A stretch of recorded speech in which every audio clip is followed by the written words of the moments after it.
I mean, the reality seems to be the president's on board with where he is, and we all know what the president wants here. Okay. Well, I do believe him.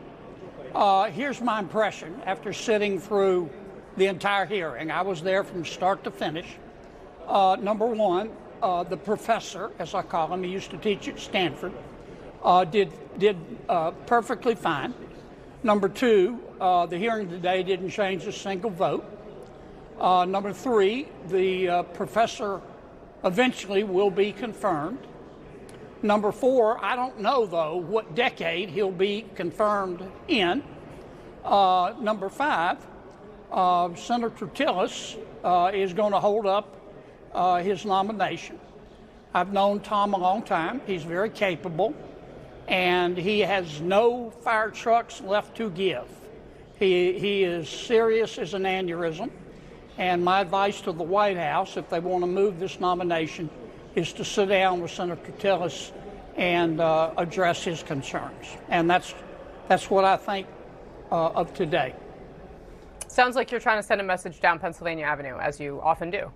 Well, I've said that many times. You don't have to understand the law of special relativity to see what's going on here. And Tom's not he's not kidding. I know him well, and he's not going to budge. And that's why I say I don't know what decade he'll be confirmed in. That's really right now up to the White House. I hope the president will reconsider his position. All right, fair enough. I want to also ask you broadly about the president's cabinet, because we did see another cabinet resignation today. I'm interested in your comments on that, as well as whether you think any others may not be long for the administration. Well, in terms of the labor secretary, I think what she did was wise.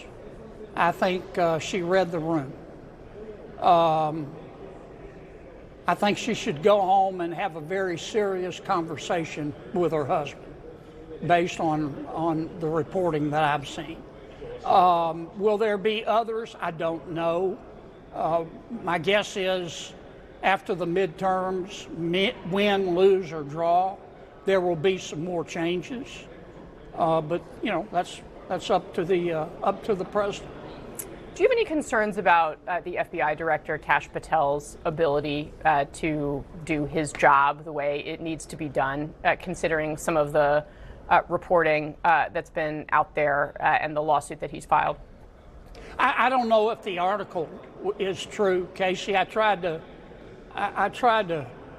go read it, but the Atlantic it was the Atlantic, right?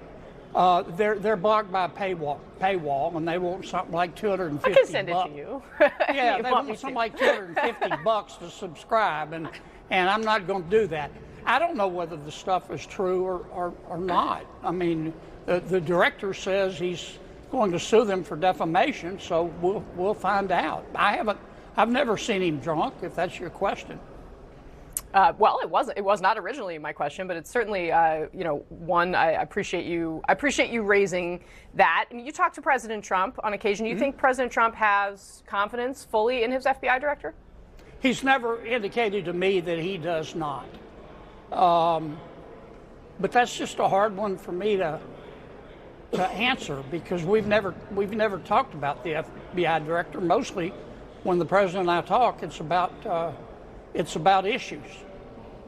So speaking of issues, obviously we had some breaking news at the top of this hour on Iran. Yep. The president seeming to extend the ceasefire potentially indefinitely while negotiations continue, although, of course, the vice president's trip to Pakistan has been postponed indefinitely. How do you think the president's handling this?